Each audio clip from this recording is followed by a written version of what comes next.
Hello friends, ఈ video మాత్రం skip చేయకుండా లాస్ట్ వరకు చూడండి. నేను చెప్పేది ఏంటంటే, చిన్న పిల్లల్ని కూడా వదలట్లేదు. కన్న తల్లిదండ్రులే చిన్న పిల్లల్ని చంపేస్తున్నారు. వాళ్ళకు ఇంట్లోనే సేఫ్టీ లేదు, బయట ఎక్కడ సేఫ్టీ ఉంటుంది చెప్పండి.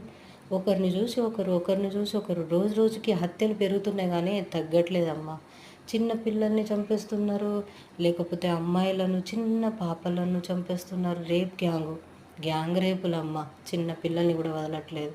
అలాంటి దురదృష్టమైన మన దేశంలో ఎలాంటి బతకడం అంటేనే వేస్ట్. ఎందుకు బతుకుతున్నారో నాకు అర్థం కాదు. కనీసం ఇప్పటికైనా మేల్కొండమ్మా. యూట్యూబ్ ఓపెన్ చేస్తే చాలు, రోజు అత్యాచారాలు ఇవే జరుగుతున్నాయి, ఇవే దారుణాలు. ఇప్పటికైనా ఈ దారుణాలు ఆగేటట్టు మన గవర్నమెంట్ ఏదో ఒకటి చేయాలని మనస్ఫూర్తిగా కోరుకుంటున్నా. ప్లీజ్ దయచేసి ఈ హత్యలు ఆపడం చేయండి. ఫస్ట్ అయితే హత్యలు చేయడం మానేయండి ప్లీజ్.